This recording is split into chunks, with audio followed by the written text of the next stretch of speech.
guys on the front line of the drug war who are like, this sucks. It's not working. It will never work. Right?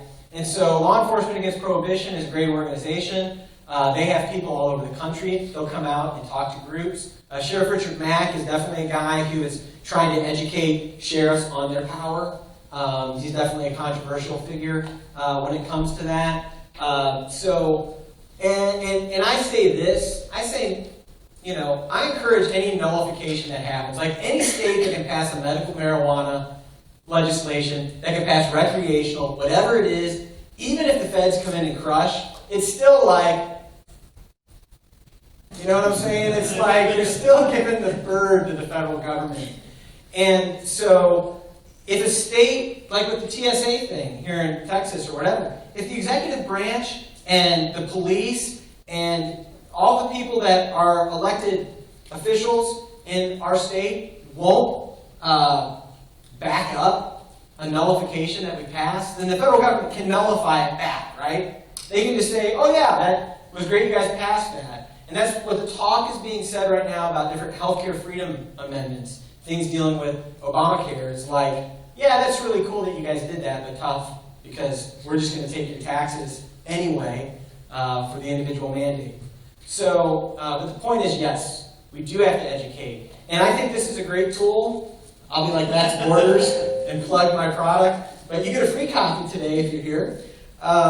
This is a 72-minute film that educates on the concept of the 10th Amendment, nullification, the constitutional basis of it, how it was used throughout history, how it wasn't used throughout history. And we cover a number of issues, including marijuana, that have started to be nullified over the past 15 years.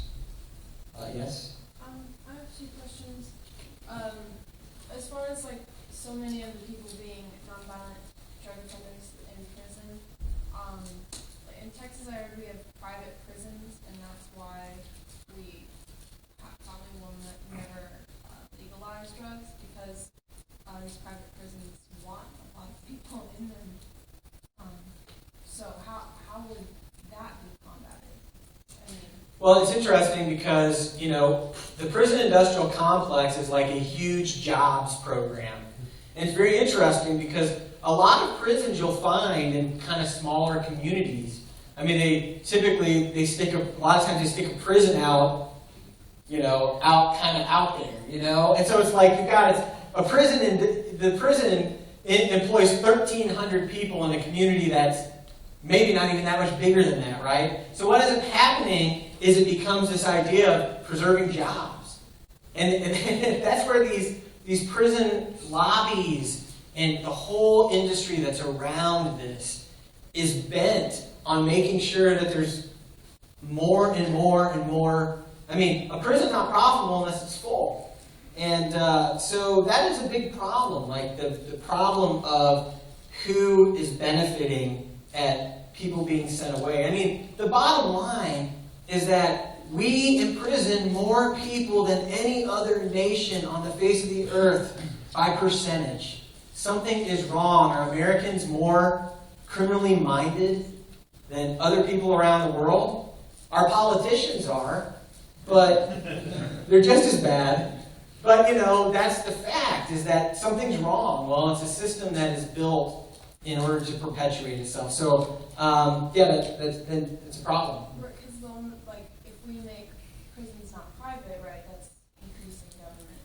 Well, the whole private-public prison thing, at the end of the day, I don't know that it makes that much of a difference, because at the end of the day, it's going to be state money that generally is paying to house those prisons. That's just basically a big government contract. And so it's not really going to make that big of a difference that we have private prisons. It's prison in general. Well, I wouldn't be so far. I would say you should check out Daniel D'Amico on this issue, who's done a fantastic job talking about this issue. He's got a lot of great research on it, and especially on the prison industrial complex. My guess, though, is that it doesn't really matter, because a private prison isn't a true privatized, competitive I mean, that sounds so weird, competitive prisons, right? But it's just a government contract, just like it's just like military contractors, you know. Well, that's not the private sector. You know, that's just a big flow of government cash. We need to We almost wrap it up. we gotta wrap it up. It's really quick. I was And then thinking you- about violent crimes that are committed on drugs. I know because you're saying, you know, it's not like crimes are legalized, but since they were committed, you know, the argument is because they were on drugs, what happens then? Yeah, so you just criminalize activity and make that activity that violates somebody's person or property illegal. But they can get off like saying, you know. Yeah, so, but if I kill somebody while I'm on drugs, the penalty for being on drugs is lower than killing somebody. So it's the penalty for a crime. If I kill somebody when I'm drunk driving, well, I wasn't concerned about the fact that I would get arrested for being a DUI. If I kill somebody, like I've killed somebody, then it's kind of irrelevant. So you've got to separate a crime committed under the influence from whether or not the substance is legal or not. Because the legality of the substance isn't directly correlated to the fact whether or not people actually commit crimes on that. I hope that answered that. This is the last question. What about jury nullification? I don't talk about jury nullification in this, very important concept. A lot of people ask me if I would do a piece on it, and I'm like, well, I can only do so many documentaries. So jury nullification is great. Two quick points that's related to that, and I'll just, you guys go, prosper, have fun, whatever. Like, juries have let people off in states through jury nullification, where somebody was clearly guilty of that state crime, of drug crime, and the jury's like, yeah, but that law sucks. So you're free to go.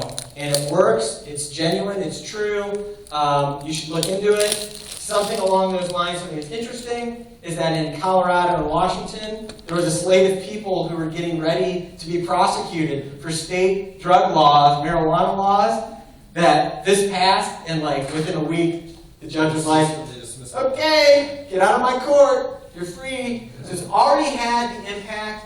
Even if the federal government comes in and tries to crush this law, there are people who have already gotten their liberty.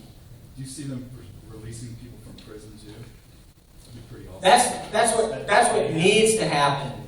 That's what needs to happen, because this is about, the reason I care about this issue is because my countrymen are in cages and they didn't hurt a soul. And that's what it's all about. All right, hey, get a free copy of the movie, and thanks a lot, and I'll be around all night and at the social if anyone wants to talk about this more. But there's copies of the film up here.